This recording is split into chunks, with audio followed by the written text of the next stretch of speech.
It's coming. Don't panic, everybody. I know it's dead quiet for a minute. Don't freak out in the podcast feed. I'm just getting the last minute ducks in a row. We'll be ready in moments. Moments, I swear. All right, here we go. All right. Just remember what I've taught you.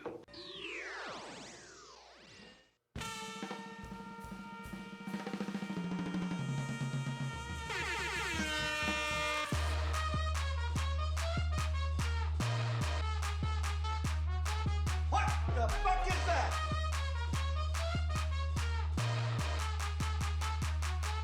Hey, yo.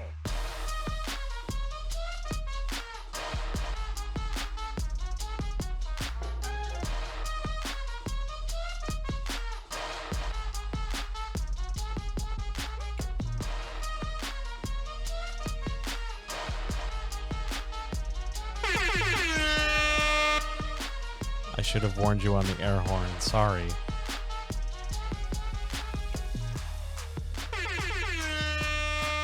Let's go while we're young. I apologize for the mid-intro air horn. I was not aware that was going to come in separately loud. Sorry. I hope I did not alarm any babies who may be listening to this. Hello, everyone. Hi. It is wonderful to see you. Oh, my God, there are people here. I am super, super thrilled about this. It's a good day. Also, look, I've changed the lighting again, and it's a little more cinematic. Ooh. I know. That does nothing for the podcast, but the relief that I have eyeballs is massive to me. I mean, I already don't like my face, but the fact that you can now see my eyes is like light years of improvement. So let's just take that and celebrate that for a minute. Have some air horns. I'm super thrilled, super pleased about this. Okay, hi. I hope you're doing well. I hope everybody's good. I hope you are enjoying yourselves. So, well, let's see. Anybody do anything exciting lately? Does anything happen in entertainment lately? I don't know. I've been under a rock. I had no idea. You know, you might just want to slap me to let me know if anything's happened. It's just been delightful. Shall we do the intro? I think we should do the intro. Let's do the intro. Ladies and gentlemen, guys, gals, non-binary pals, friends, writers, makers, doers, dreamers, planners, associates, anybody who's ever been fired from a job, anybody who's thought about quitting a job, anybody who has quit a job, people who know the value of really good cheese on a cheesesteak, people who know the value of really good banana peppers or pickles, people who understand the sheer happy joy and thrill of having some nice chips. Anybody who can appreciate well-taken photos. Doctors, dancers, soul gazers, dreamers, even those people who tear the tags off mattresses, you guys are welcome to. Creative cinematographers, filmmakers, YouTubers, Twitch streamers, non-Twitch streamers, people who allegedly have welcoming communities. All of you are welcome. And most importantly, the comrades. Through no fault of my own, I continue to be your writing coach, the only writing coach on Twitch, the murderer of Pitmad, John, the writer next door. And it is my great pleasure to be here one more time in your ears and in your face. That sounds aggressive. In front of you here on your screens for the Writers' Chat for March the 30th. And I have two little bits of business before we get into the questions tonight, and I want to point out that we have some banger questions tonight. But first, two bits of business. Somebody asked me what it would take for the podcast. So if you're listening to this, hi, and if you're unaware, there's a podcast link down in the YouTube description. It's a really long link, so it's not showing up in the Twitch chat, but all the same, I think if you use the command podcast, it'll pop up. But anyway, a podcast listener asked me what it would take for the podcast to go adless. And the very plain and simple truth is, if you look right there, I bet it's about there, for the Patreon, if the Patreon goes up to about $3.75 a month, it will go absolutely adless. So that's about $100 away, and then The podcast will get one extra episode a week, so it'll be 2 a week, and it will be adless. So if you want to jump over to patreon.com/John Helps You Create, it is right there-ish, over there. That'll really go a long way to helping get rid of those ads. I know the ads aren't too bad, but at the same time, I know some of those ads are also like a little skeevy, and I don't mean to do that. I don't yet have the ability to specify, give me these ads, not those ads. I'm not there yet. More people listen and I'll get it, but I'm not there right now. But still, I'm working on it. And I would love to go adless. I really would. I would love to just be able to just crank out audio of this caliber. But for now, we have ads. So, yeah, if you're wondering how to go adless, if you're wondering how to increase the quality of streams, if you're wondering how to increase the frequency of streams, go hit that Patreon. $2 a month, man. It'll change your life. That's bit of business number 1. Bit of business number 2. If you have a manuscript and you are wondering how exactly you're going to make it better, what exactly you need to do, how you're going to get there, what help you need, what help it necessary, how to make your stuff better, come talk to me about coaching. Please, oh please, oh please. It's okay to ask for help. If you go to writernextdoor.com, at the top of the page, there is a book an appointment little thing in the menu bar. There is a free coaching option. It costs you nothing except 30 minutes of your time. And who wouldn't want for 30 minutes of their time to know exactly what the next 10, 15, 20, 2, 40, 65,000, whatever steps in your publishing process are, how to make them better, how to do them better. 30 minutes of your time. Click the button over on the website. It'll help you for free. Absolutely free, positively free. And if you want to get into something more long-term, more detailed, more intense, well, there are other options there you can check out over at writernextdoor.com. And that, my friends, concludes, as I push this ear thing back in my ear, we're going to have a little moment here. So I have like one decent ear wired to, like, it's big enough to hold these things. Thank you so much for it's a lighting thing. So hello everybody. Hi. I got one good ear and it holds this earpiece in amazing. This ear, no. So I am you're going to see me constantly fiddle with this thing. It's not because you're like weird or anything, or I'm weird. It's that this thing keeps popping out because there's not enough ear to hold this thing in place. But all the same, it's really nice to see you. Hello. I love you all. Thanks for being here. Let's go answer some questions. We've got some great ones. Oh, we got some great ones. There may be a rant bell. Not yet, soon. Question number 1. How do I know when I'm stuck in revision hell? Do we all know what revision hell is? We know what revision hell is, right? Like this is not a new term to us, but if you don't know, let's just say you don't know. Okay. Revision hell is the cycle, the repetition over and over and over, where you're revising a thing, then you're rewriting the whole draft or finishing the draft, then you're revising some more, then you're revising some more, and then you're making a new draft and more, and over and over and over and over and over again. And you never really seem to get any kind of progress. You never really seem to get anywhere. You never really seem to move forward. You're never really seeming to be done, but you're always seeming to be busy. That is revision hell. And if that's the course you're on, if that's what seems to be happening, you're writing and you're writing and you're rewriting, but you know the draft is done, but you just can't stop making the pieces happen. Oh, I could try it this way. Oh, I got to do it this way. Oh, I got to fix this. Oh, I got to fix that. And we're not talking about stuff that like you forgot to write in the previous draft, so you're writing it in now. I mean, why is my camera backwards? Because I wanted my hands on the right side because I want to gesture. I mean, like, you're changing things mainly because you're just not sure if one way is better than the other way. There's that indecisiveness that sits at the core of what you're making. That's what I'm talking about. That's the idea. That's the thing. If you're stuck in revision hell, and to be fair, like 99.9 something % of people get stuck in revision hell. There is no shame in getting stuck in revision hell. In fact, you might want to make a case and say that if you're not getting stuck in revision hell, you are missing some really critical part of the writing process. Either you're skimping out, or you're missing something, or you're just glossing over something. Revision hell happens. And it's frustrating and discouraging. And it is exactly the moment. It is exactly the moment where you should ask for help. Now, whether that help comes from critique partners, whether that help comes from an editor, whether that help comes from the only writing coach on Twitch, the murderer of Pitmad, that's up to you.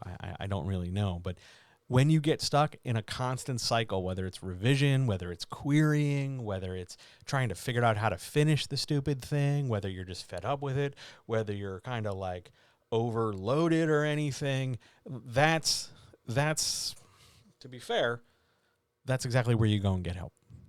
So how do you know? When you don't really seem to be making progress, but you seem to be really busy frequently. That's exactly what revision hell is. Great, strong as hell question. Love it so much. Why don't we go to question 2? So question 2, as I flip the camera back. I don't know why my camera's being fussy like that today, but there we are. Question number 2. Why do I think people are so ambitious in their debut novels? Oh, there's 2 very clear reasons why I think people are super ambitious. And to be fair, that's not automatically a bad thing. It's not. It's also not a default setting. You guys know this, right? Like, where's my camera? You know you don't have to be hyper ambitious on purpose, right? Like, you can just tell the best story. It doesn't need to have like 45 versions and be part of like a 65 book series. It can just be a story. You know that, right? It doesn't need like, it's got aliens and bears and it's got 45 points of view and it's got 2 chickens that, are comic relief, and it doesn't have to do that. I think people are ambitious in their debut novels for 2 big reasons. 1, they see other people being ambitious, and that sets an expectation for them. Now, we're going to talk about that expectation in a second when we talk about the other thing, the other reason why I think people get ambitious. But they see other people doing it, and to some degree they assume, oh, this is what you do. This is how this rolls. Okay. All right, I guess. Now, that might be the case in some genre. Like, if I say to you multiple point of view, the vast majority of people listening to this are going to go, oh, you mean like a fantasy novel? Even though you don't have to write a fantasy novel with multiple points of view. But that kind of, it's not an assumption because it's not a thing you have to do. But that kind of partnering of point of view or genre or tense and genre or story tropes and genre, because those things are so popularized, because those things are so done, they become almost a given when you're writing a certain story. And that's not necessarily the case. But because they see so many other people do it in their debuts, in their 3rd and 4th books, in their 2nd books, in their whatever books, they see so many other people doing it, they think, well, that's just the course. That's what I have to do. This is the roadmap. I have to at least try and follow suit. And this leads us to the second reason why I think people take really ambitious swings. They want to stand out. But like we've talked about in several other weeks, that whole idea of like, I want to be an individual, so I'm going to get a barbed wire tattoo, just like everybody else who wants to stand out by getting a barbed wire tattoo. You're doing the same things in order to stand out on the shelf. You're writing an MPOV fantasy novel. You're writing a story with a main character who badly needs a redemption arc. You're writing somebody who doesn't understand their past, or a troubled secondary character, or the love story precipitated on tragedy or trauma bonding. You're writing a really melodramatic B plot, or you're turning a bad guy into a protagonist after a while. And there's again, individually, nothing wrong with those things. They're all great elements when done well. But if you're trying to do them, or you think you need to be doing them because you won't be able to stand out otherwise, you are not playing to your strength as a writer. What you are doing instead is saying, I don't feel good enough to stand up on my own 2 feet with my own ideas. So I'm going to kind of do what everybody else is doing and just try and stand out. And I have met millions and millions of writers, maybe not millions, thousands and thousands of writers. And I've never met a single one of them who has tried to stand out by doing what everybody else is doing. I think people are ambitious out of an expectation that they need to do certain things and an expectation of no matter what they do, they desperately need to stand out because they're not good enough naturally. And both of those things are just not the case. And if you are considering coming into your work and going, okay, what am I going to do? I gotta, what's everybody else doing? If that's your starting template, you've not necessarily already lost. Like, don't give up. But at the same time, like, that's not the best position to work from. You want to do your story the best you can.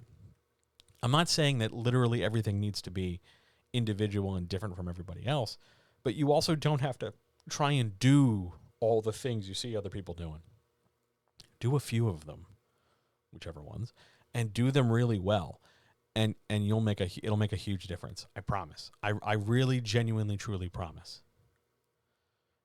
A few things done well will far exceed somebody who does a lot of things mediocrely, averagely, just sort of there. Yeah, mediocrely is not a word, John, but I think you understand what I'm saying. Rather than trying to do 15 things, do 5 really well. You'll still stand out, I promise, because you'll be the person not trying so damn hard to do everything. Really, truly, it'll work. Promise. Just keep writing and keep working on your craft, because it's not the ideas you use that make you stand out. It's how you use the ideas you have. So yeah, you can have a redemption arc just like that other book has a redemption arc, but how is your redemption arc told, shaped, different? How you make that difference, how you do it. Not just like, oh, well, my guy's named Ted. That's not what I'm talking about. I mean, like, well, it's a particular kind of redemption arc, and it happens this way with these beats in this order. Put your fingerprints on your work. It's going to make a difference. All right? Great questions. We're killing them today, man. Killing them. Let me go to 3. Question 3. I got this one twice this week from 2 different people. So, we're going to answer it. Am I ever discouraged when I talk to writers who I know won't make it? Discouraged isn't the right word. Frustrated is actually probably a clearer representation of what I feel. Like when I talk to somebody and I see what they're doing and they're making, let's just, for the sake of argument, let's say they are making it infinitely harder on themselves, right? Like they are going out of their way to write something incredibly complicated, incredibly dense, and they genuinely just don't have the chops yet to do it. It's sort of like, if to take it out of a writing context, they want to play a pro-level sport after playing it twice with a couple of their friends on a weekend. They're just not there yet skill-wise. Spend more time, drill more things, get better training, spend more effort doing it. And yeah, you can eventually get there, but just because you had a basketball hoop in your driveway as a kid does not mean like tomorrow you can be the starting player for the Knicks or whatever your local sports team might be. That's a real point of frustration for me, because on one hand, you want to like grab this person and say like, what are you doing? Like, I get where you want to go. I understand how important it is to you, but you're not there yet. You're not there yet. And that's not a fault of yours. You're not, screwing everything up, but at the same time, like, you're just not there yet. And when I see somebody rolling out idea after idea and they're expressing frustration, it frustrates me, because if they just stopped for a second, and I don't mean stopped and walked away, I mean if they just paused for a second and took stock of what they're doing and what they're trying to do and really laid out the course they're intending to. I'm going to go from point A to point B with steps 1, 2, 3, 4, 5.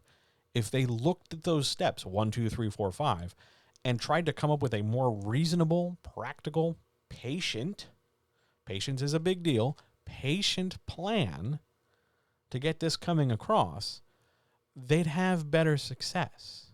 Now, to be fair, there's going to be a segment of writers. You will encounter them in communities, in Facebook groups, in Discord, in Twitter, in email, newsletter, mailing lists, all that. You will meet a bunch of writers who will talk big and never do it, either because they won't actually try, because the talking and the thinking and the dreaming is more fun than the work, or they just don't have enough skill, even at a baseline, to do the things they talk about. They're writers who have developed writing because they watch a lot of TV or they read a lot of books, and they've never figured out how to make that transition from absorbing material to producing material. There's always going to be some segment of the writer population that doesn't make it. And I'm not saying that in like a threatening way, and I'm not saying it in like a taunting way, though there are times and places where that taunting is useful, accurate, valid maybe. But this is not a case where I'm like challenging you to be like, are you going to be one of the people who make it or not, bro? Because that's not no, we're not playing that game today. What we're doing today is, I see people not make it, I want to help them. I want to help everybody. I want everybody to be able to produce books. I want everybody who thinks they can tell a story to do their best to tell that story. It might not be published in the vein or in the manner or by the company that they want it to be. They might never make it that way. They might never sell the numbers like the big name authors we know by last name. They might never get there. But I at least want everybody to try. And there's going to be some people in this world, no matter how easy or straightforward or direct you make this process, it's still going to come down to spending some money, doing some planning, trying again, admitting you need help, admitting you have to work a little bit harder, changing direction, understanding your failures, gathering some patience.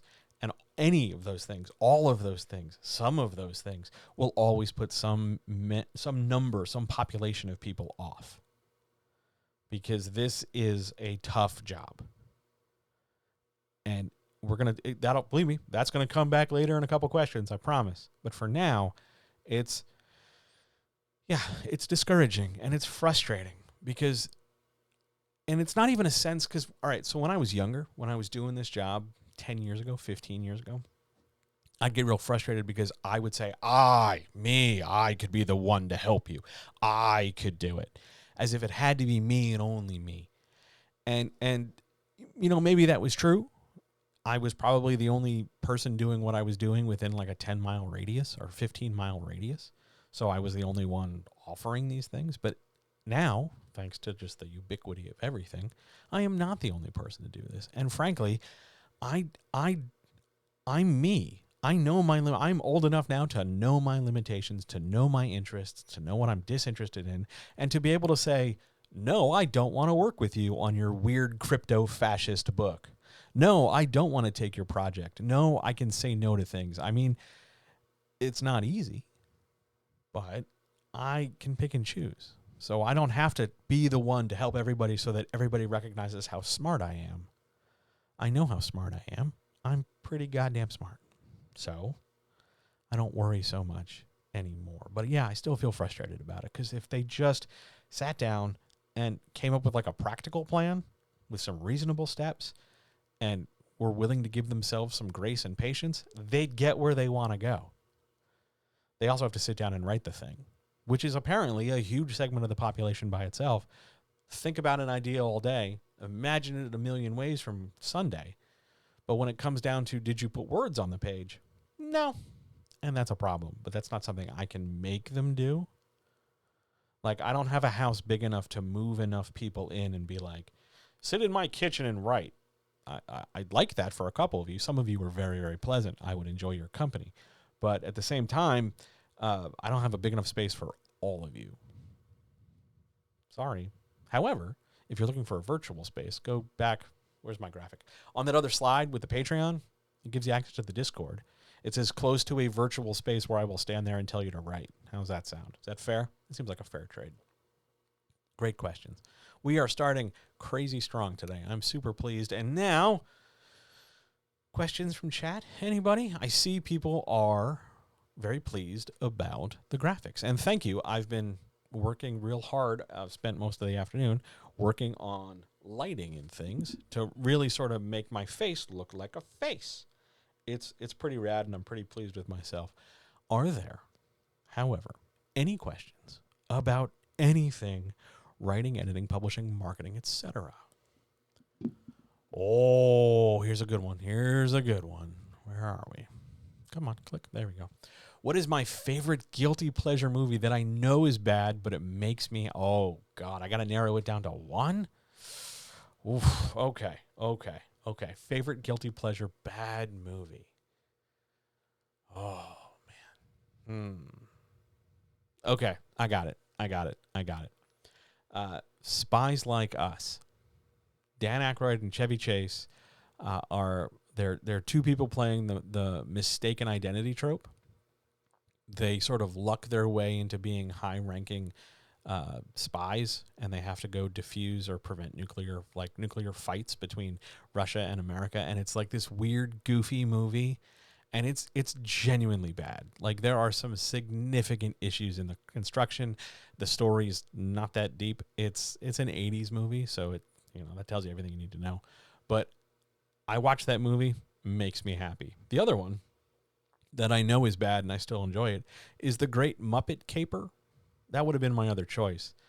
Because compared to other Muppet films, Muppet Treasure Island, the original Muppet movie, Great Muppet Caper's not as good.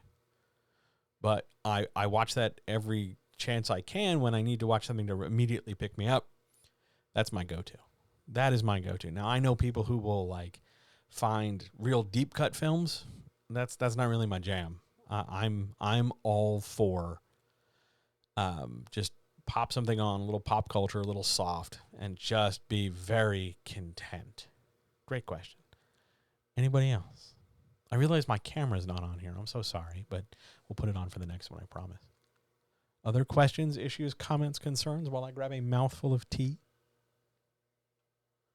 It's so good to see all of you. Some of you, hi, it's been a while since you've been here. It's nice to see you. Hi, hello.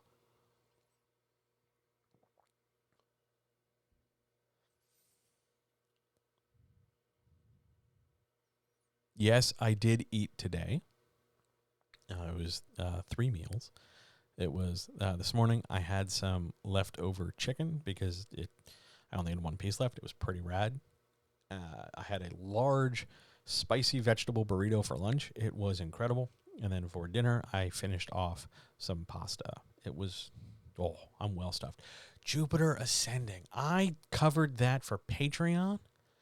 And, I had some things to say. And to be fair, I think if I watched it again today, like if somebody was like, hey, John, do Jupiter Ascending over again for the $5 and $10 tier, I think I'd have different things to say. Watching Matrix Revolutions really loosened something up in my brain. I don't know how else to put it.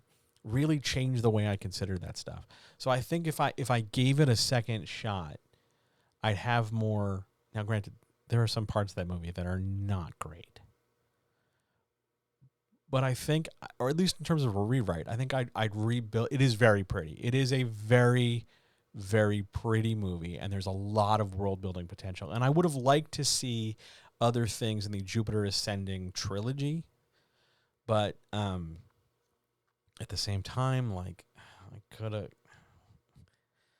Yeah, it's ripe for a rewrite. But I think if I took a look at it again, I'd have something different to say. I know I was pretty savage on that film the first time, but yeah, it's a good, pretty film with incredibly attractive people. That's the part we don't really bring up so much. It's good-looking people doing good-looking things in great-looking scenes. Don't really discount that. But yeah, I'd come at it a different way if I could. Anybody else? Other questions, issues, comments, concerns? Else we will march on. And we're getting to the good stuff. The good stuff's coming. Oh, the good stuff's coming. Shall we march on? Here we go. Question 4. As I flip the camera back. Question 4. Should every writer build their own platform? Now, I want to point out 2 words here.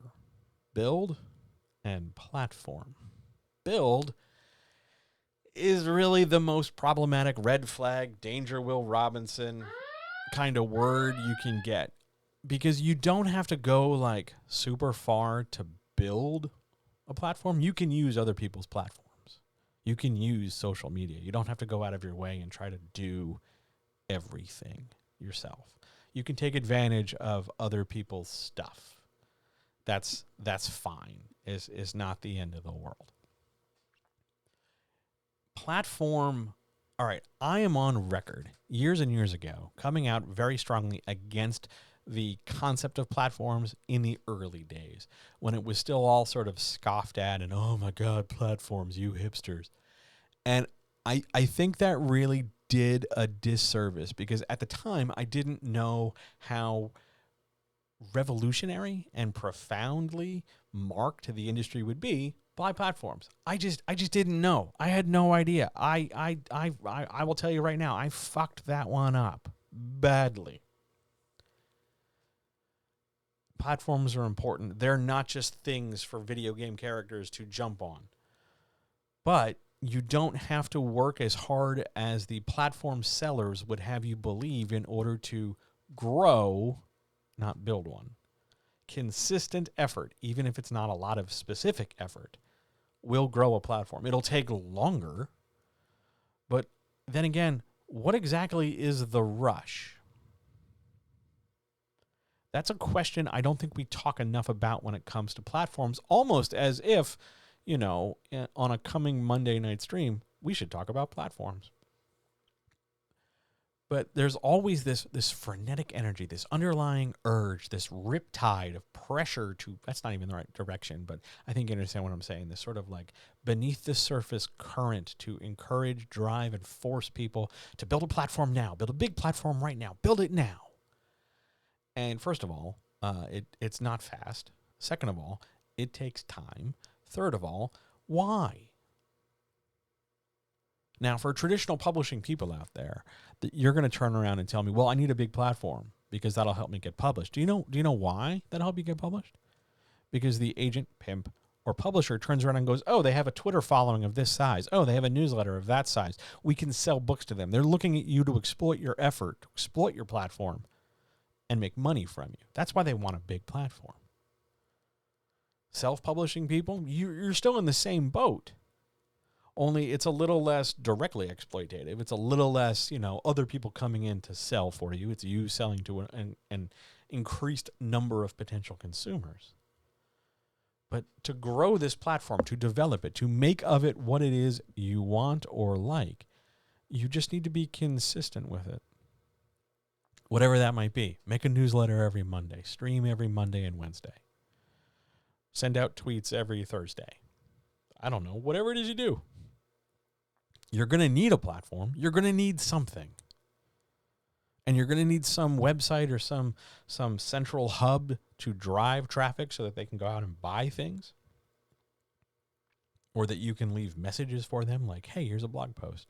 Or, hey, here's my calendar where I'll be.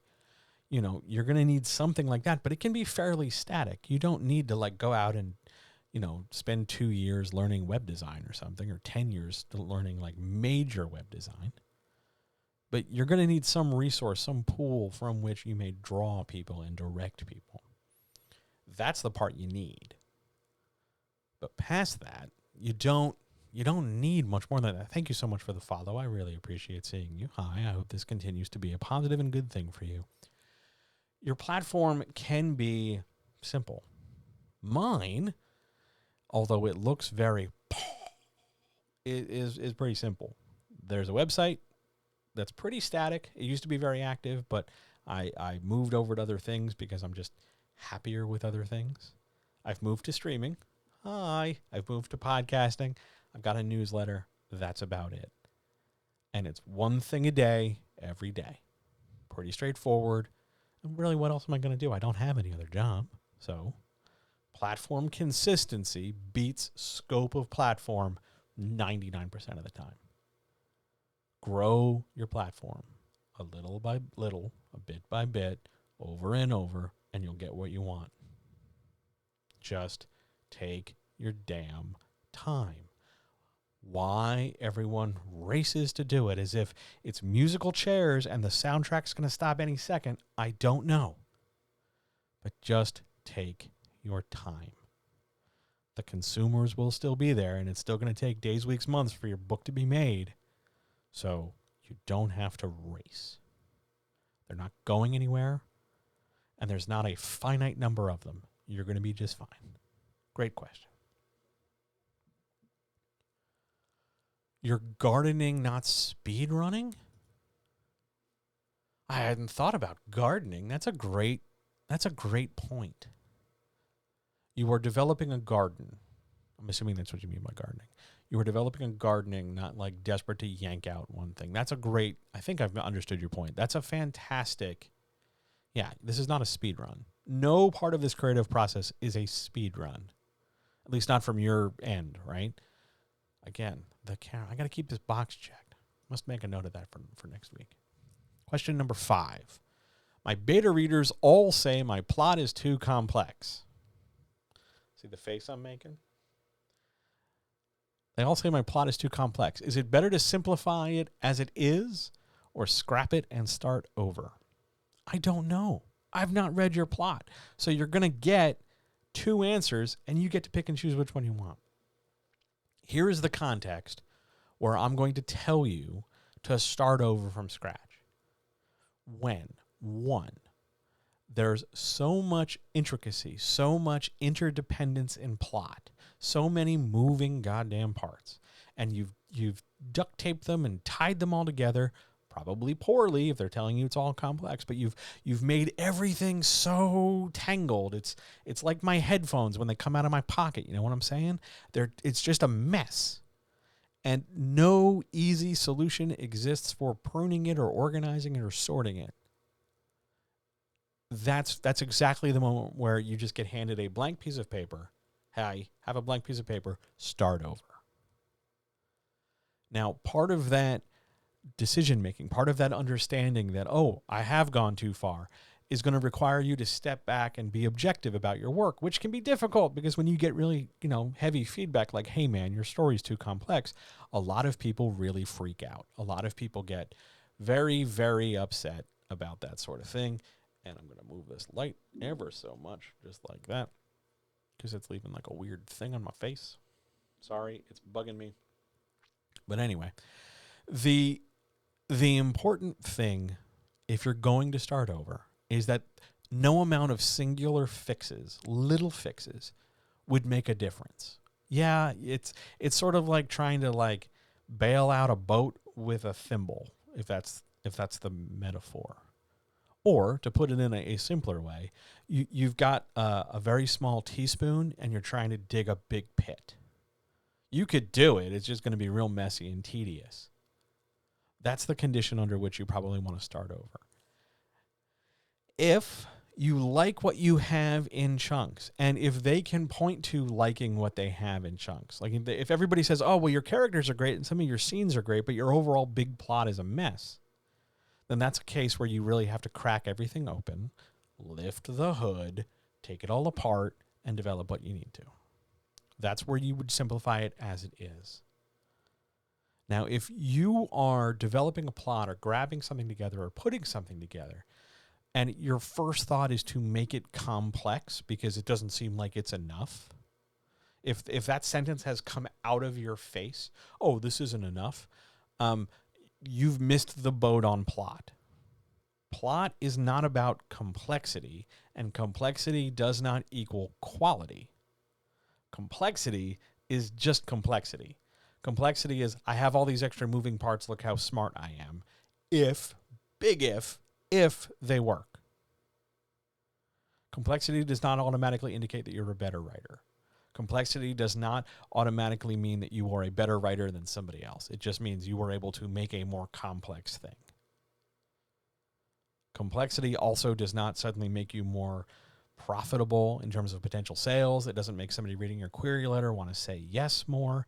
It puts more risk on everything, because if your thing sucks, if your beta readers say your plot's too complex, then you've just given yourself a whole lot of stuff you need to work on. And if your story goes out the door, whether it's going to be traditionally published or not, and it's too complex, people can't follow it, you are not going to get the desired sales response you want. Be very careful making things complex. And just to be clear, if you're hearing me say this and you're taking from it the idea that John wants you to write like the most pedestrian, simple children's story, because your response to being told, hey, don't make it complex, is to throw a tantrum and say, well, you just want me to write like See Dick Run. Man, if you could write See Dick Run, you'd be printing money. I'm not saying hyper simplified in some passive aggressive tantrum way. I'm saying you don't have to go out of your way to tie 15 things together with this, that, and the other thing. I'm saying a plot well crafted that may or may not be simple is always going to be more effective than a complex plot that feels sluggish, inert, or crippled in some way. Like you're just missing connective tissue and it's not coming together the way it should be. Is it better to scrap and start over? No. And if you're the sort of writer who tends to think of that as your only solution, well, you're going to be circling revision hell. Go back and see question number 1 for a while. Because if your response to everything, and I'm saying this as somebody who does it, if your response to it is always to start over from scratch, you are denying yourself the ability to take pleasure and progress in your growth.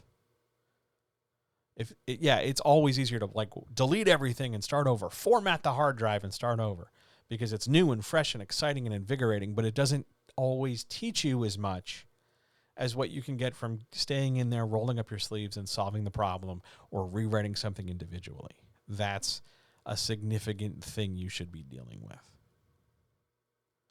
Learn when to scrap the whole thing and learn when to get your hands dirty. It will make a big difference. Okay? Great question. Love that question. Here we go. One more. Oh my God, it's gentle advice. No, we're going to do that again. There we go. Gentle advice. How do I practice writing sales copy so that I can advertise better? Okay. Do you remember, maybe it was 2 weeks ago? I think it was 2 weeks ago. I gave you that tool for learning narration, where while you were doing mundane tasks, you were going to voice them out loud to whomever was around, or just to yourself out loud. John is leaning over and grabbing the pen.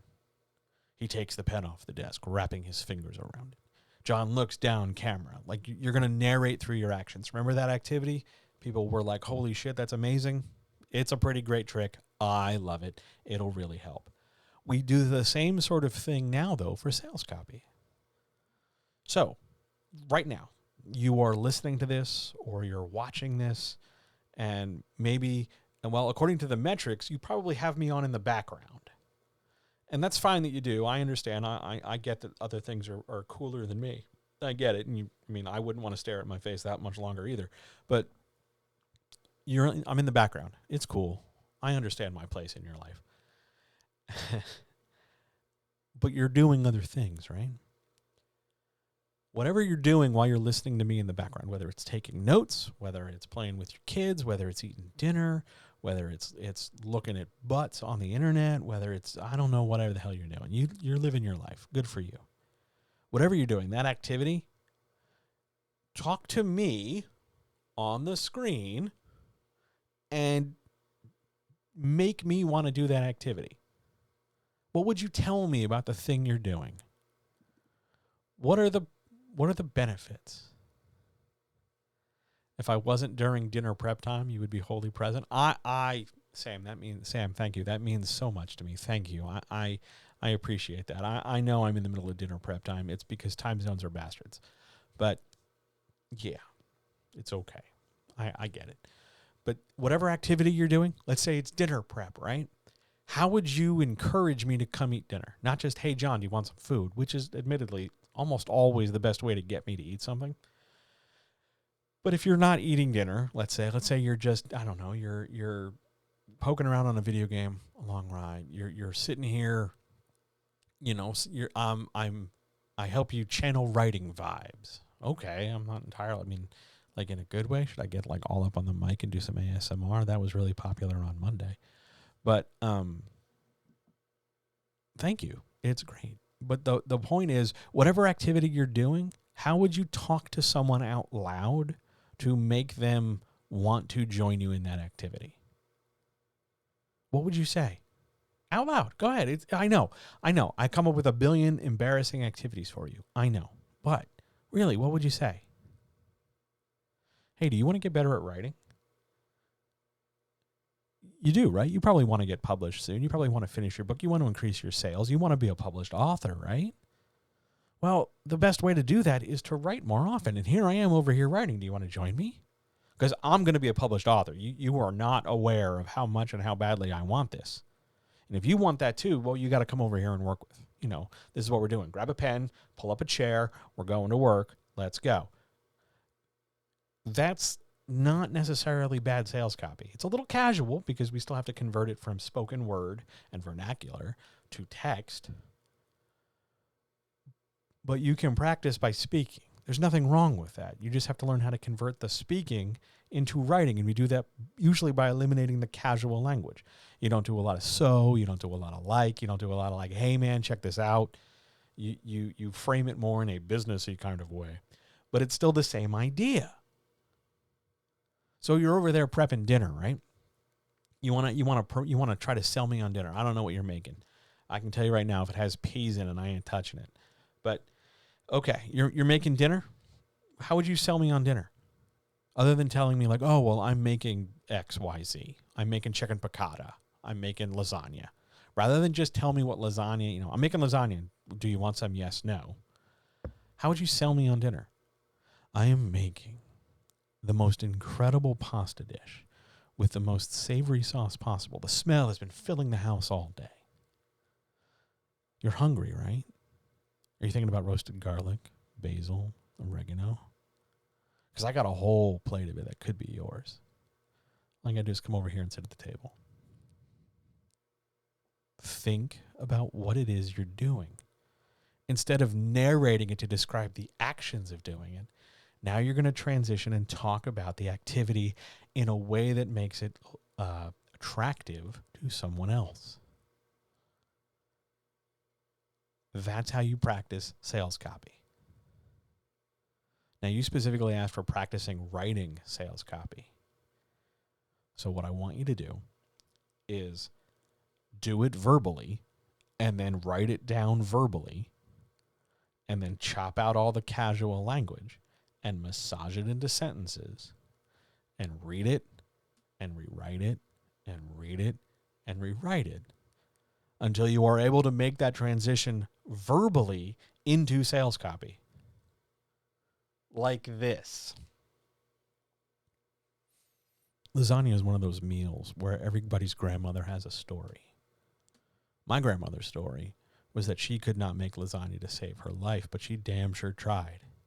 And those stacks, that strata of bathed noodles and sauce and cheese all came together into not so much a tremendous tower of Italian architecture, but instead this sort of sloppy, mushy thing that made me sort of reject the notion of building layered meals. So imagine my surprise when I turned around one day and I was able to discover that I could make my own lasagna my way, where it wasn't everything wet and bland and sort of beige, and it was instead this vibrant presentation of color, sight, and smell. If that's what you want, if that's the kind of lasagna you're looking for, scroll down to the bottom of my recipe blog, and eventually I'll get to the website recipe. That's how you advertise things. That's how you talk about stuff. Think about the picture in your head, translated from verbal language to written language. You just practice. Just practice. Just think about what you're saying. Find a million billion different ways to say it. You can do this. You can totally do this. Everybody can write sales copy. Everybody can write sales copy. You just need to think about what it is you're trying to sell and how you're going to make it attractive. It's almost like there's going to be a Monday night stream one night about sales copy. Who knows? Great question.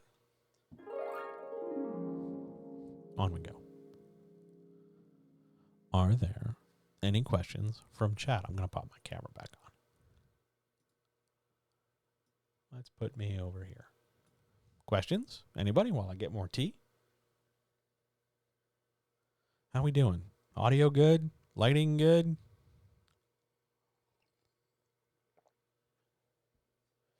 Everybody having a delightful evening? Tonight's tea. Ooh, good question. Tonight's tea is, I do not remember the name.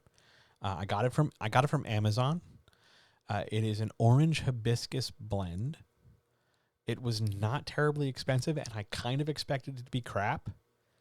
It's pretty. I mean, now granted, I make my shit strong. Like, this is dark, because I would prefer tea that feels like motor oil. I want to be able to taste the earth in my tea. But it's an orange hibiscus. It's good. It's real good. It's also caffeinated to the gills, so I'm real fired up. You're just back from birthday dinner. How is my day going? Oh, no one asked me how my day is going. So here, I'll tell you exactly how my day is going. I had the worst experience humanly possible in two communities supposed to be designed for streamers to get better. And that's because I am literally twice the age of the average person in there. I'm not streaming video games. Maybe you noticed. And I purposefully called myself an educational streamer because I'm out here trying to educate people. So aside from that, also everybody, chat, YouTube, just wish her a happy birthday, would you? Yeah, I know. Podcast people, hey, over here, podcast people, wherever you are right now, out loud, just say happy birthday. Cool? Cool. Knew you could do it. Love you guys. So my day was a bit fraught. With, basically being ignored. It's okay. Beyond that, my day was banging. My day was great. I had a spicy vegetable burrito. I found my Captain America t-shirt. I'm going to watch Moon Knight tonight. I'm pumped. Good times. So thank you so much for asking. Other questions?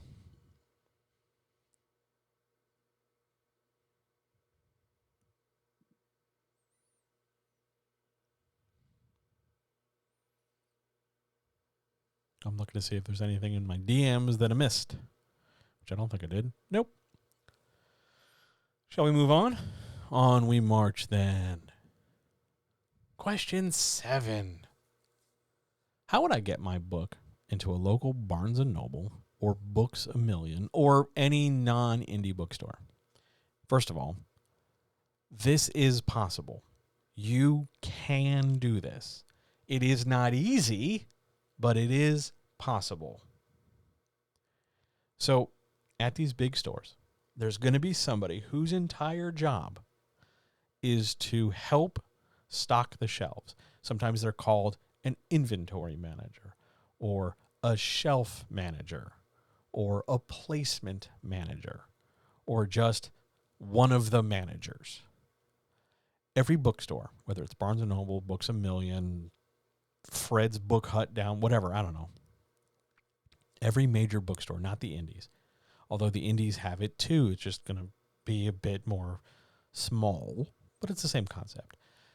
The shelf space upon which books are shelved, some of that is not always accounted for. It's not a lot, but in many stores, in many genres, on many shelves, there's space that's not automatically bought up essentially by distributors. So what happens is when you order some books and you say they're going to be available in Barnes & Noble, your particular Barnes & Noble, every Barnes & Noble gets boxes of books. And then they get a thing called a planogram or a book map or a view sheet or a look sheet. It's all the same stupid thing. And it's basically a map that says, put these 4 books on that shelf, put these 2 books next to them, put these 3 books over there. Some of that space is left empty. Now, sometimes that's so that you can put promotional placards or just kind of space shit out. But sometimes stores will let you buy that space when you are unaffiliated with a distributor. Not everybody will do this. Some people will, some people won't. But you can go in there with a box of books. This isn't just going to be like, I have 2. You're going to need many, and you're going to need to be able to substantiate that people will come and buy them. So this is going to take a conversation. This is going to take some persuasion. This is going to take some effort, but it's doable.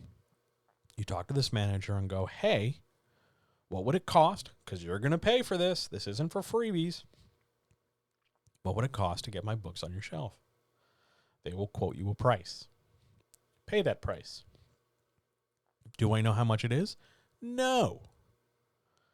I know like 10 years ago, it was, about a couple $100 to $1,000. I imagine it's increased in price, as everything is increased in price.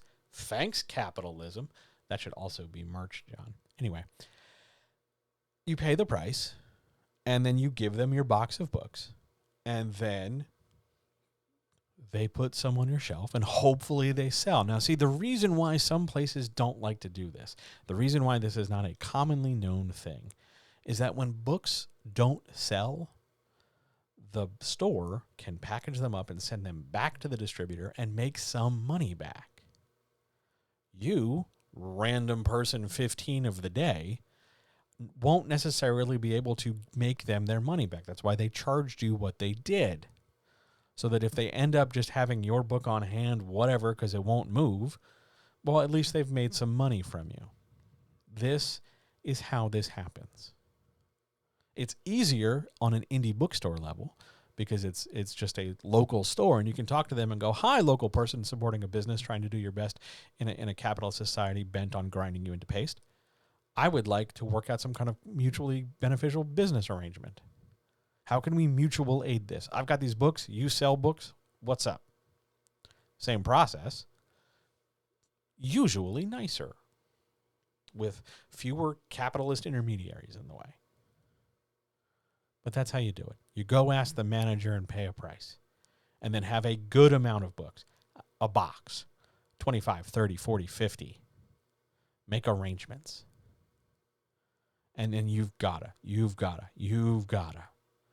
do some work, do some marketing to get it out there that, hey, if you go to that store, Fred's Book Hut, you can buy my book. Because if it's just out there randomly, whatever, it's not necessarily going to sell well. But that's how you do it. Go talk to the management. Do I think it's a thing you should do? No, I don't. But you're welcome to try. Why don't I think this is a thing you should do? Because printing physical books is destroying the planet?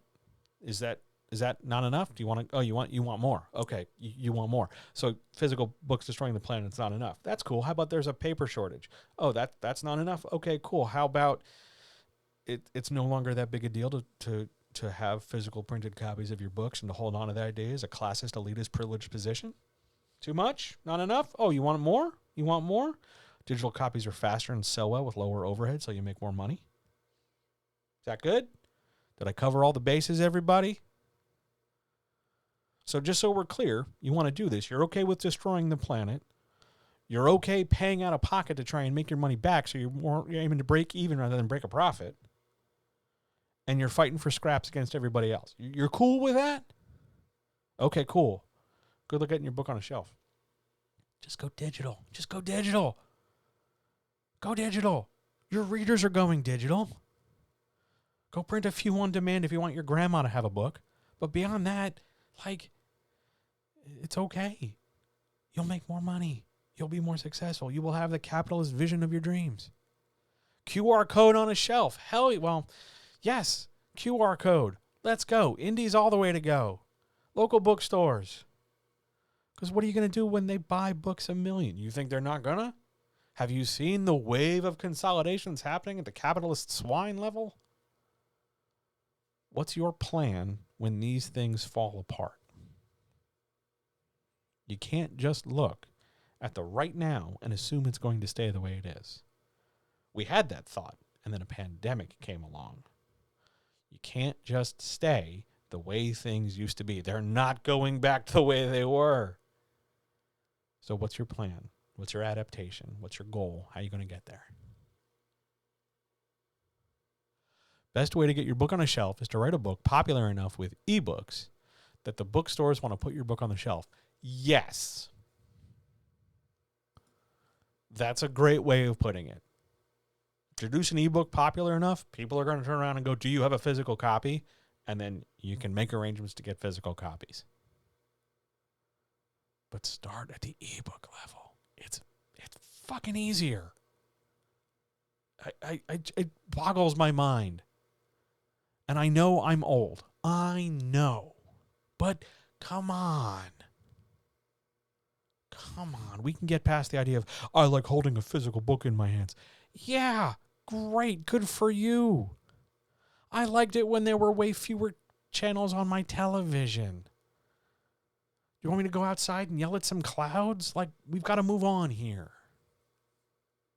I love you, but get over the nostalgia and let's move on. I love you. Let's go. Next question. Oh boy, where's the bell? Hang on, I have to reach. Forgive me for a moment while I reach.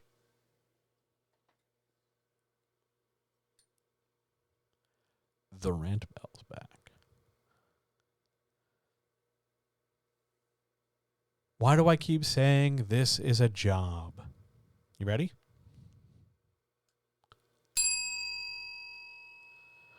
Listen to that stereo quality.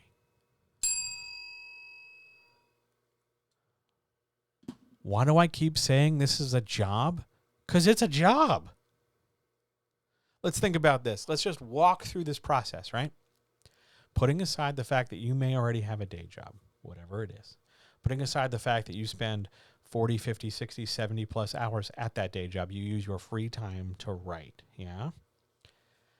If you want your writing to produce enough of an income so that you don't need that other job, how much work are you going to have to do? How frequently will you have to write? How much more will you have to write? How many more things will you have to write? Because remember, even if you get traditionally published, the advances are not regularly spaced out. It is very possible that you will get a where's my camera? Very tiny amount up front, and then you won't see another check until like publication day. And then you'll see another third down the road. That's some serious stretching you got to do. There's way less stability in this job than in probably the job you have right now. So, how are you going to fill that in? Because remember, the one consistent thing in all this process, no matter what it is you're doing, are your expenses. So, what are you going to do to fill this in? Write more books? Work on more projects? Find things to produce more income? Diversify your income streams. Rather than just write one book and hope the money truck backs up to your house, those days are gone. This is a job. You're going to end up taking the 40 and 50 hours you were spending slaving for someone else, and you were going to spend them on your art. One second. Is there a theme for questions? Not intentionally. Not intentionally. Sometimes it's just the pile of questions we get. But no, your questions are whatever are. Wait till you get to the next one. It's a totally different thing. But good thing. But no, there's no intended theme. Back to my question. You're going to end up spending those 40, 50, 60, whatever hours on your own work for your own means. Because it's different. It hits different, I believe the kids say, when it's for you and you realize that chapter 3 is now a thing that's going to pay your credit card bill or pay for food for your family. And the luxury you used to have when it was like, oh, Sunday, I'm going to write like 4 versions and fuck it, I'll just do whatever. It's not that big a deal. That goes out the window when you got to pay a bill. This is a serious job. And I'm not saying that to scare you off. I'm saying that to smarten you up. The vast number of people who maintain the inaccurate delusion that they're going to be able to write one book infrequently, a little bit, 2 hours every day, and then all of a sudden somebody's going to hand them hundreds of thousands of dollars, those days are gone. You're not going to do that. I don't care if you write the cure for cancer. It's not going to happen for you. The system is rigged against you. And until we change the system, this is why we have to deal with things. This is a job. It's still art. It's still fun, but it is a job. And when you don't treat it like a job, you don't get results like it's a job. This is hard work. Art is difficult. It's no longer just a hobby. It's no longer this thing you do, just kind of like, oh, whatevs, I'll do it now. It's a job. Let's take books out of the equation. Go look at any YouTuber. Go look at anybody who's producing stuff, podcasters, anybody who's producing this stuff full time. They're busy as shit. Look at streamers. They're working on sponsorship deals. They're figuring out their lighting, their camera, their setup, their this. They're buying equipment. They're going into debt. They're running over here. And they've still got to do all their other stuff. It's a business. It's a job. You can do this. And it's fun. When it's fun, man, it's fun. And it's great to be able to go, oh, it's 11:30. I'm going to go take lunch without having to have somebody approve it. Or I can, I'm at a point where I can afford to be like, I'm not starting my workday at 5 a.m. I can start my workday at 7 a.m. Great. But it's still a job. Treat it like that, and you will get better results than if you just sort of treat it in the same slapdash, erratic fashion you treat the casual process you use to produce the work you haven't finished yet. Maybe if you took it more seriously, you'd get the results you wanted. It's a job. It's hard work. This is going to help you. You will get where you want to go if you do the effort. There's more effort than you consider. Make sense? It's still a job. On we go. Question 9. How are book covers determined? Now, the thing I got hung up on when this question came in was the word determined, because it just seemed like a weird word to come up with. And that's fine. It is a little weird.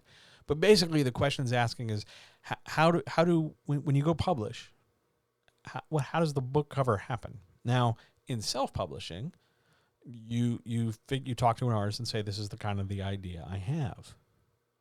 And then you bounce some sketches and some art notes back and forth, and the artist tries to do it, and you say yes or no, and you try to get eventually there in the end.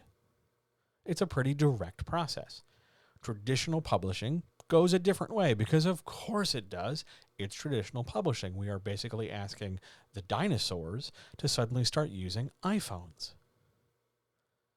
Book covers are determined through a series of meetings, generally with your editorial department and your marketing department, to grab elements from your story or themes from your work or a title or all of the above, and try to figure out how best to represent it thematically rather than specifically.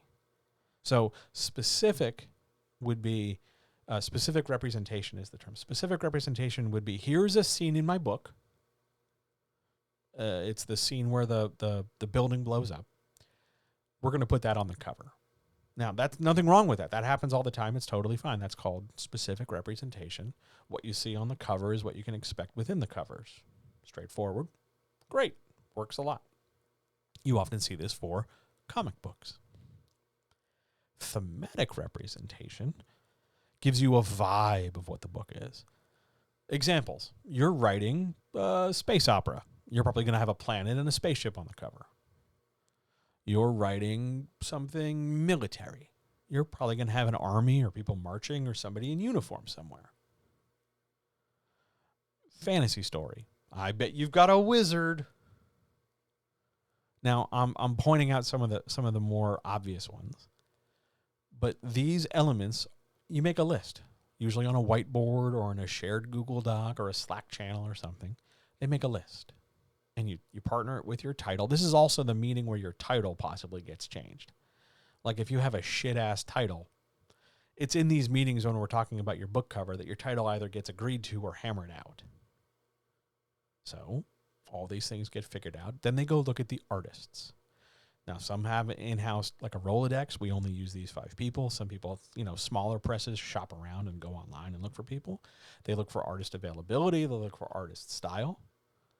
And then they see if the artist's style and ability matches some of the notes they made on their list. So let's say we want a space opera with a planet and a spaceship on the cover, but the artist we want to use because of the style doesn't really do great spaceships and spaceships and planets. Well, the decision then is to either find a different artist or change our idea. And that's going to be a budget timing decision, because if the artist we like is available now and we can get them, we're going to get them. If we don't, then we're going to have to probably spend a different amount of money on a different person who's maybe untested, or maybe we have to wait. And publishing doesn't like to spend money and doesn't really like to wait, but they will keep other people waiting. So the decision gets made just outside the writer's reach. The writer gets told. The writer can maybe be in some of these meetings, but not always. Sometimes the writers are informed after the fact. That's the nature of the beast. That's why we're dealing with iPhones with dinosaurs. If you want more control over this, go publish it yourself. But it comes down to a meeting, usually 2. They're about 2 hours apiece. Not always the best snacks. And you just sort of hash it out. And then you figure out how much it's going to cost. And then you figure out how long it's going to take. And that goes into the book's budget. And then you figure out how many books you're going to have to sell as a result to make up the cost. And you call it a day. Repeat that same process for the 15 books you're going to put out for this month. That's how we figure out book covers. Great question. Love that technical stuff. Let's go. Are there any more questions? Where are we going to put me over here? How about we put me here? How much would a first-class book cover cost for a self-published novel? Do you mean like a great book cover? How much would a great book cover cost? You can probably expect to spend somewhere between $400 and $1,200.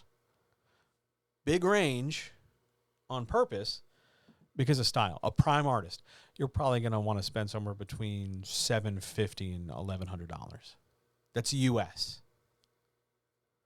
It's going to cost you. Now, if you've got an artist who's sort of an undiscovered talent, like you love their work, but nobody really knows them, and they're going to like grossly undercharge. Because every once in a while you run into an artist who's like $100 and they produce like the ceiling of the Sistine Chapel for you. If that's the case, pay them that price, and then please pay them what they're worth. Give them extra money at the end. But yeah, I would say minimum $750. It also depends on whether or not the cover wraps around, whether it's really complex, whether there's a lot of art involved, whether it's really big, whether it's really detailed. I'd start at $750 and work my way up. Great question. What type of cover do I gravitate towards when I'm choosing a book to read? Me, personally? It's been so long since I really sat and thought about it. If I'm going in totally cold and I don't know the author and I don't know the topic, like I don't know what book specifically I'm getting, I'm just going to go get a book today. I start looking for covers and titles that work together to evoke the mood I'm in. So I tend to read casually when I'm not studying something or doing something for work, when it's just, hey, John's got free time to read. I tend towards biographies, nonfiction, crime fiction, and hard-boiled detective stories. I've been reading those since I was 12. I love that stuff. So I tend to look for things in that genre, if I can search by genre, or I tend to look for things that appear evocative of that stuff. So maybe that's going to be strong colors. Maybe that's going to be titles. Maybe that's going to be just like a rough-looking dude on a cover who seems like he's in a dangerous situation. Maybe it's going to be just interesting visual evocative art. But I tend to look for contrasting things, contrasting covers, colors, shapes that stand out, as well as a title that grabs an interest, and then I go read the back blurb. And if the back blurb plus the cover and the title all work together to make me go, this sounds pretty good, I will plunk the money down. That does not guarantee I will finish the book, because I have made many purchases where the title was great, the cover was awesome, and the book was like applesauce and mayonnaise in terms of quality, but I'll at least make the purchase. I'll at least say, yeah, I'm down for this. And then I'll get, with the book and chuck it across, not this room, that room over there. Just hurl it across the bedroom or downstairs by the couch. Just throw it and let a cat, end up sitting on it for the rest of the day. Happens. It's a thing. But that's what I look for with a book cover. Contrast, evocation, something engaging about it, and then a back blurb that really helps hold interest or stir interest. Great question. Anybody else? Other questions, issues, comments, etc.? As I plow through this cup of tea. Yeah, it's a great question. Thanks so much for asking. I really appreciate it. Shall we move on? Anybody else? We good? I'm going to press this button just to see what happens. If for some reason we crash, I'll be right back. Ready? 1, 2, 3. That didn't do shit. Okay. Lesson learned. That button does nothing. Cool. Okay. Back we go. Other questions? I really thought that button was going to do something cool. Sorry. Anyway, questions, issues, comments, concerns, other people's, other things. Else we will march on. I believe we're on question 10. I think we're on 10. Cool. Super pumped. All right. On we go. One more mouthful of tea.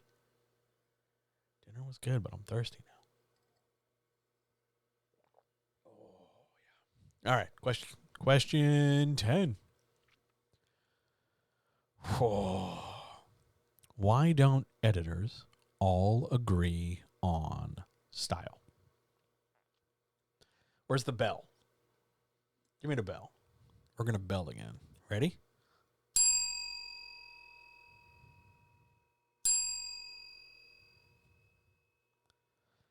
Why don't editors all agree on style? Well, a couple of reasons. One, not all editors are taught the same styles. Not all editors know the same amount of things. I've been doing this long enough that I am older than some of the editors who are now editing. That's a hard thing to admit. But yeah, I know more styles. I've been doing this longer.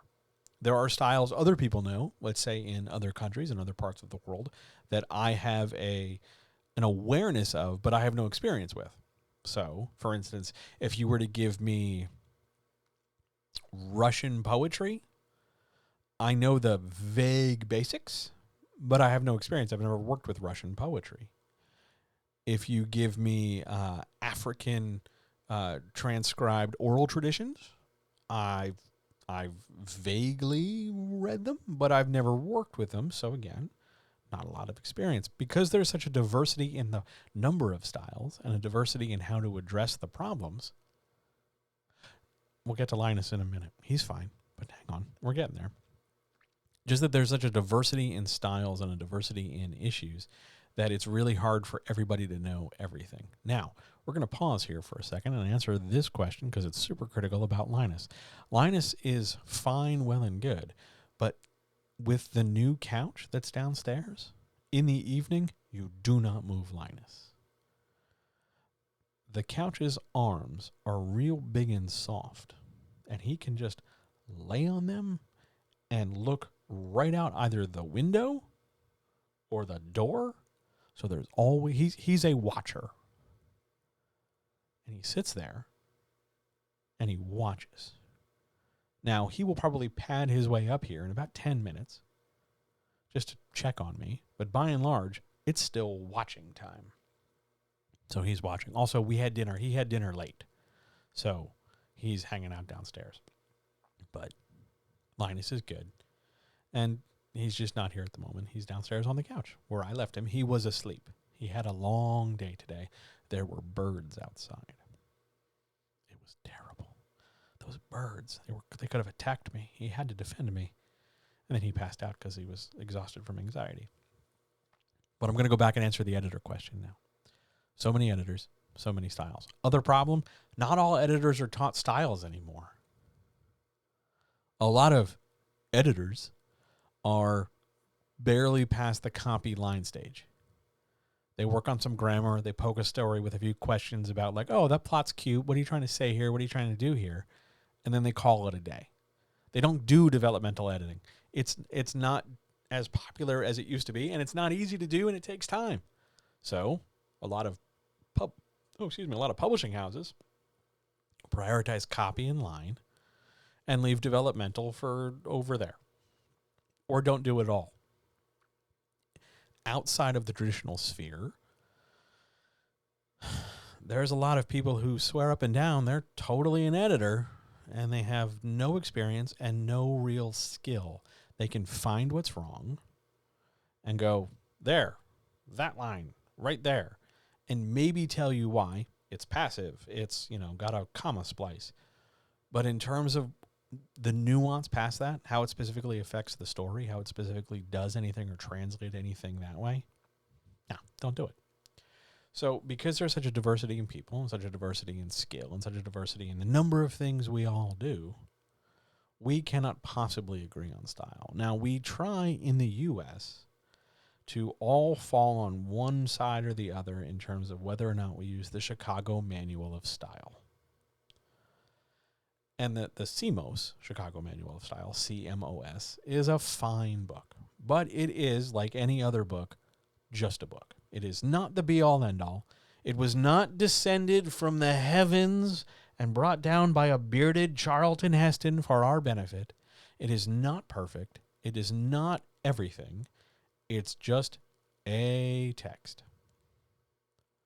Some people are like, CMOS or die. Some people are like, take it or leave it. I'm take it or leave it. Because there are other books, not necessarily better ones, but different ones. And I believe that editors should have a breadth of tools rather than just 2 or 3 tools they use all the time. It's like that saying, when all you have is a hammer, everything looks like a nail.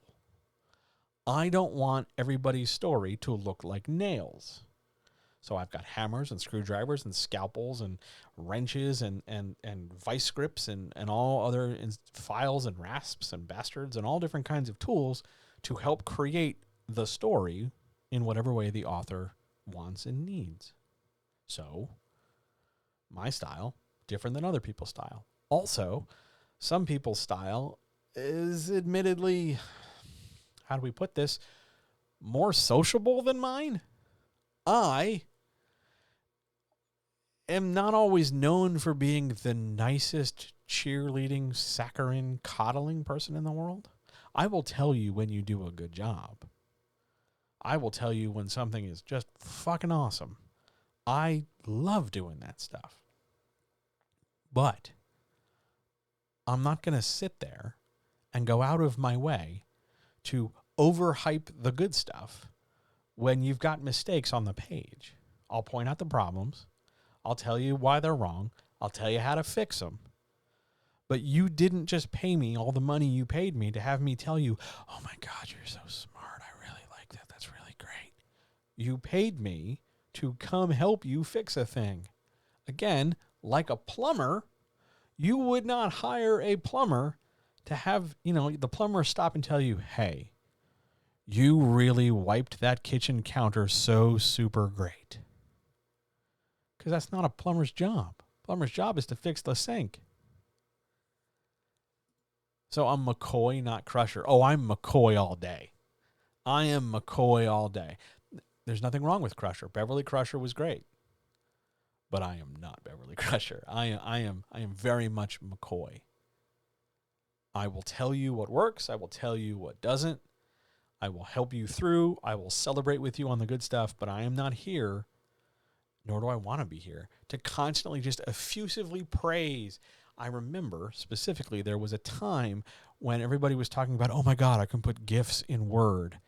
And I made such a desperate wailing sound because a GIF sucks. Like, it just sucks. First of all, I don't want to get into digital blackface. That's disgusting.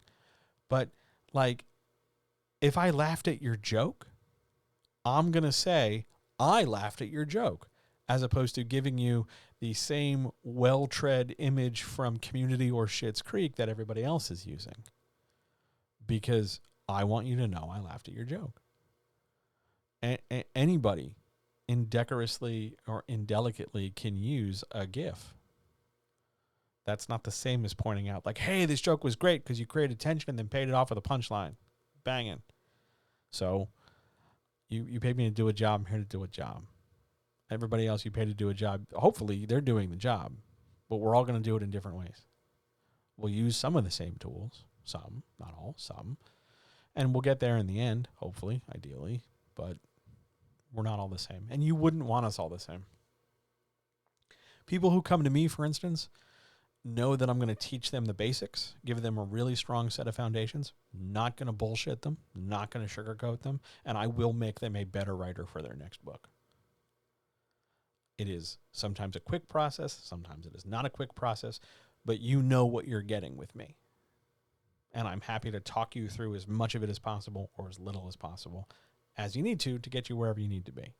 But this is not a pump and dump scheme or some kind of vague, desperate statement of like, I'm an editor, I just edit stuff and it's great. Because I'm not in the business to have everybody like me on Twitter anymore because, you know, I'm old. So I'm here to help you be the best author you can be. That's not meant to be a divisive statement, but, you know, people certainly take it as divisive because I don't want to play the reindeer games. McCoy, not Crusher. Can I just press that button? Yeah, we're going to favorite that comment. Maybe put that on merch too. Love it. I'm going to go to the next question. Oh. Where's the bell? Oh, God. Here's the bell. Should a cheaper book have more or less sales copy than an expensive book? Here's the bell. One more time. Okay. All right. Prepare for a bunch of swearing. I'm just telling you right now, swearing's about to happen. Strap in, kids. There's a really dumb fucking theory that says that if your book is really expensive, you don't need a lot of sales copy. Because they'll look at your book and go, it's expensive. It must be worth it. That's dumb. That's just stupid. That's not how that works. Likewise, you can have a cheap book with very little sales copy, also not sell well. The price, where's my camera? The price and the quantity of, where's my camera? Sales copy, price, quantity of sales copy are not correlated. They're not. I can tell you about a great book with 5 sentences, the same way I can tell you about a great book with 40 sentences. That doesn't have anything to do with its price. Because you could give me 2 books of the same price, and I can write a lot or a little sales copy, and it'll still come down to whether or not you engage with it. The fact that it's cheaper or expensive has nothing to do with how many words you use, should use, could use, will use, need to use, etc. to sell it. This is a dumb business theory. This is a holdover from the tech bro field where you have to be ready to, like, you know, crush it, bro. Not crush it for the Lord. Just crush it, bro. Because You've got to be able to get in and get out. And if you're taking too long to say something, you're not ready to say it because you got to be ready just to move on the next big yap, yap, yap, yap, yap, yap, yap, yap, yap. It's nonsense. It's dumb shit. Write as much sales copy or as little sales copy as you need to effectively sell the book at whatever price point the book is sold at. Sell it on the book's strengths. Price is not necessarily the only strength. It can be a strength because, hey, this book's available for 99 cents. That's better than the book being available for $99. But that should not be the only nor the first and biggest strength of the book. Talk about what it is. And then, oh, by the way, bring up how much it is. But don't turn this into a, well, you wrote 6 sentences, so that's less good than somebody who wrote 5 or less good than somebody who wrote 10. Does the sales copy make somebody want to buy the book? Then who gives a shit? That's where really we need to be aiming. That's really the point. Don't bring in extra factors just because it sounds like they should be related, because they shouldn't be, because they have nothing to do with each other. Good question.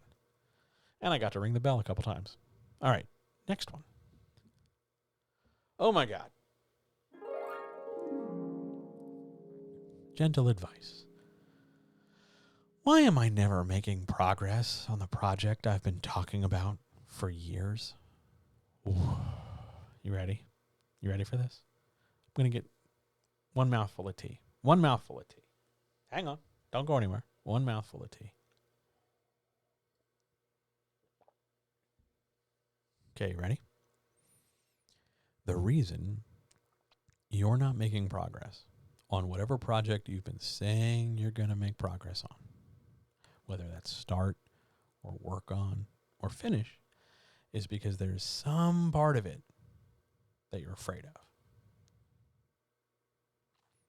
When the idea is in your head and you're kicking it around and you're imagining what it's going to be like when one day you make it, when one day it's a thing, it's fun and it's perfect because it's in your imagination.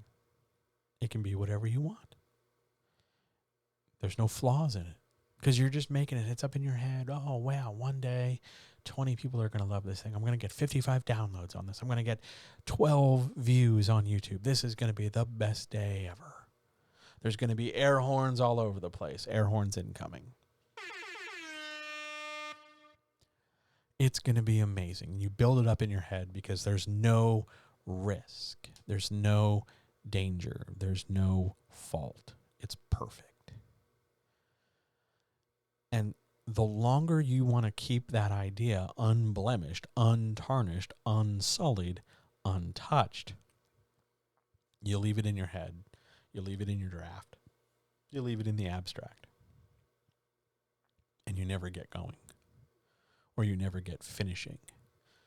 Because once it's done, once you make it, once you transform it from your brain to the page, or from the page to the world, or from your brain to the microphone, and it goes out into the world, it can be viewed and judged and critiqued or ignored.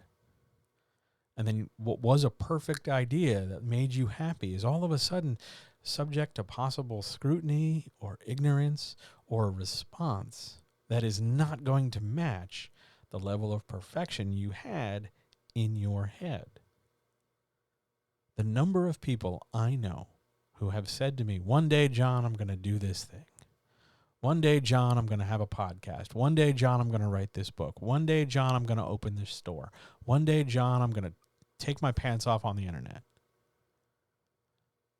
And in the abstract, as an idea, great, wonderful. It brings you pleasure. I'm happy for you. But why haven't you done it? You've got the means. It might not be the best and most polished means in the world. It might not be a Sony camera with a prime lens. It might not be mounted in a big studio with all this different stuff. It might just be a little webcam and a good microphone, or a decent microphone.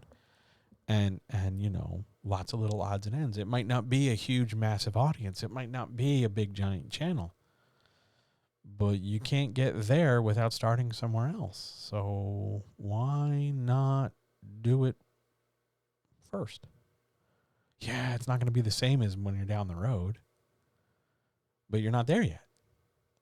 Why not start? Because you're afraid.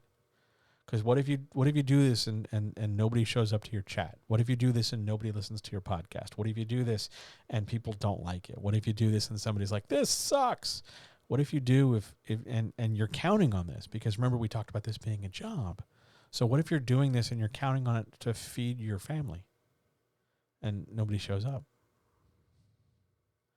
And you got to look at your family again and go, well, I guess we're not going out for ice cream this month. That's hard. It's hard. So to preserve that, to protect us, to avoid the shame, embarrassment, awkwardness, frustration, anger, etc., we just don't make progress, because progress moves us closer to it being imperfect, to it being realized in the world. I'll give you a me example. I have talked for years about doing a better caliber of online class. And for a while, it was always this abstract thing. I'd watch other people. I'd get real angry that they had the Adobe suite of software and they could make all different kinds of motion graphics and special effects shit. And they'd put these together, these high-level classes, because they had no problem dropping $6,000 and $7,000 on a camera, and they were always very comfortable in front of it, and they just kind of made their own thing. And they would go off and sell these classes and then sell more classes, et cetera, et cetera, et cetera. And I always felt like, oh, well, this sucks. I'll never get there. I know what I want to do. I can do it well, but I'll never get there because I don't have this and I don't have that, because the idea was perfect in my head. But the execution wouldn't automatically start at that level of perfection, because in my head, it's a class taught with, in front of an Airy Alexa or a Red Dragon camera that's like $12,000. And I don't have a panic attack when I'm in front of it, and I have all this space and all this room and no other issues, bills, or pressures. So it can just be this big, giant, experience. But I can't start there if I don't have those things. So I would always delay. I'd find a reason not to. And eventually, I just started doing it in audio. My first classes, Novel in Year 1 and Novel in Year 2, were audio. Yeah, there were some keynotes, presentations with some voiceover on top. There were some rough YouTube videos. But primarily, the bulk of the lessons were me just talking. No camera, no pictures, just me talking for 45 minutes to 2.5 hours at a time. I was very proud of those because I was at least making progress. The audio sounded okay, not great, but okay, but it was at least something. And then I started doing this. It's not great. It's not perfect. It's a webcam, for fuck's sake. It's a simple microphone. It's a simple board. I've only got the one light. I'm doing the best I can. It's not the Adobe suite. It's not big, giant editing things. It's not, bringing in hundreds of thousands of dollars. Not yet. Maybe it will. But the only way it's going to is if I translate it from the idea in my head where it's perfect to the risky world where it exists. And I'm very afraid. I think every creative trying to make a thing runs into that fear. The fear of being ignored, the fear of being heard, the fear of being successful, the fear of being rejected, the fear of it taking too long, the fear of it being less easy than you thought, the fear of it being easier than you thought, and then you just kind of feel stupid like you should have done it before. Loads of different fears. And eventually you either have to do something about them, challenge them, confront them, push against them, or you need to give up to them and turn over to them and go, you know what, this idea, this podcast, this plan, this actual play, this merch, this store, this thing, whatever I'm making, it's a great idea. But you know what? I'm never going to turn the corner on it because I'm not interested. I'm too afraid. And you let the fear win, if you're going to use the tech bro competition word.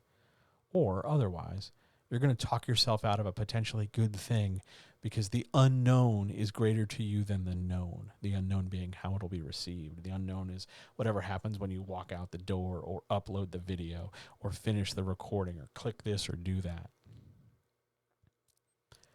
Creativity is driven by people, by opportunities, by chances, where somebody is willing to make the transition from known, perfect idea up in your brain, to the unknown, regardless of consequence and outcome.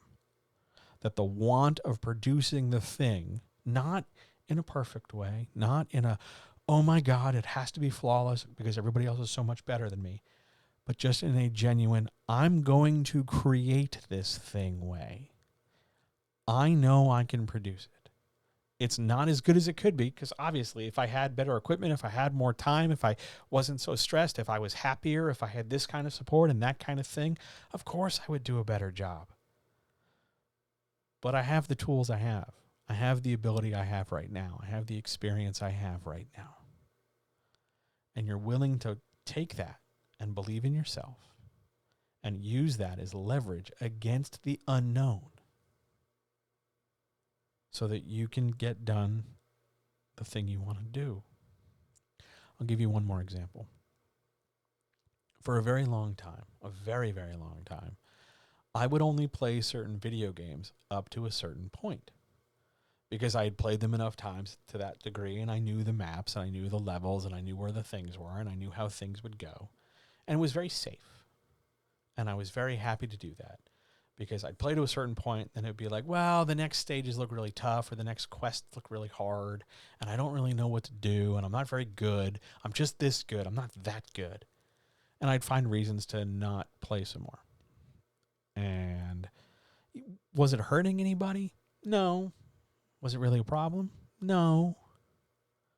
But I was missing out on a lot of experience and enjoyment about doing, not even the accomplishment of doing something right the first time, because that's not my jam, but just this idea of like, I'm 10 hours into a 40 or 50 hour game, and I'm just doing the same 10 hours over and over. I'm not trying hour 11 and 12. I'm not getting deeper into the content. That's not necessarily bad because it's my game. I can do with it what I want. But at the same time, I'm missing out some of the potential joy I could get because maybe 5 hours in, maybe if I just worked a little harder, did a little bit more, I'd have a new thing I would enjoy just as much. But I was unwilling to transform the known to the unknown. I was comfortable and safe, and I was unwilling to make the jump and cross the bridge and go forward. And that's why I didn't make progress in those games. And that's why you're not making progress with whatever it is you're doing or planning or saying you're going to do. You've got to take that movement and go from where you're known and where you're comfortable, as abstract or conceptual as it might be, and move into the unknown where you don't always know how it's going to go. And you don't always know if it's going to work. And you don't always know how it's going to be received. But you're doing it anyway because it's not about the reception. It's not about the stars, and it's not about the ratings, and it's not about the praise. It's about the fact that you wanted to do this thing and put it into the world. If that was your guiding principle when it was an abstraction, it stands to reason it should be a guiding principle in reality. The downside here, maybe that was just talk. But I can't make that decision for you. That's a you thing. You have to make that decision. Were you just talking to talk? Were you just making mouth sounds when it came time to figure out whether or not you wanted to do a thing? It's okay if you do. I'm a chicken shit sometimes. I run away from a lot of things that could be difficult. It's dogged me for decades in my life. But eventually you either have to, do something about it or walk away. You got to transform the known into the unknown. You can do that if you want. But the reason you're not making any progress, the reason you're not doing any of that stuff, you're afraid. Loads of people, loads of resources, loads of reinforcement can help to a degree, but nobody else can do this for you. Nobody else can make it easy. I can prep a writer a million ways from Sunday. I can give you roadmaps. I can give you templates. I can give you examples. I can give you whatever. But at some point, you are going to have to put your fingers on the keys and do your own writing. You can lead a horse to water. You can't make them drink. I can half drown a horse if we're using this metaphor, but I can't guarantee that they will consume the water that they need to. I can't guarantee that a writer will write. I can't guarantee that they will be willing to transform the known to the unknown. That's why you're not making progress. You're afraid. Come to terms with that on your own. That was it. That was, everything. Where's my screen? There's my screen. Are there any other questions? Any other things? Comments, issues, etc.?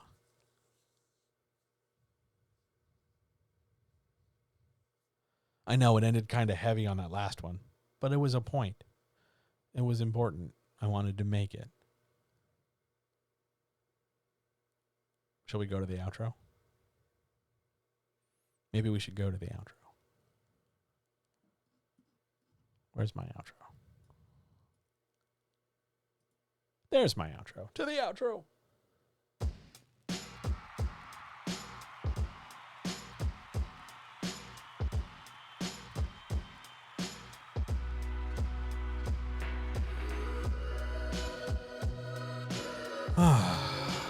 That was one hell of a night. Just absolutely, positively great. I'm really pleased. I'm very thrilled about how it went. Thank you so much, everybody, for being here. Thanks so much for checking this out. It really was wonderful. Don't forget, everybody, when you're listening to this, when you're watching this, please wish her a happy birthday. Don't forget. It's her birthday, damn it. Celebrate. It's important, motherfuckers. The next time I will see you guys, the next time we will have any kind of meeting will be on Monday, April. Holy shit, is it April? Is that April the 4th? Monday, April the 4th. Oh, man. Monday, April the 4th. I'll be right back here talking about something. Not sure what yet. And the next time I will be here for a chat is it's Wednesday, April the 6th. So until then, all power to all people. Take care of each other. Take care of yourself. Do your best to help somebody out. Make sure you tell the pretty people in your life that they are pretty and they're looking great today because you look amazing today. Be kind. Be good. Do your best. Keep creating your art. Keep feeding your art. And I will talk to you very, very soon. See ya!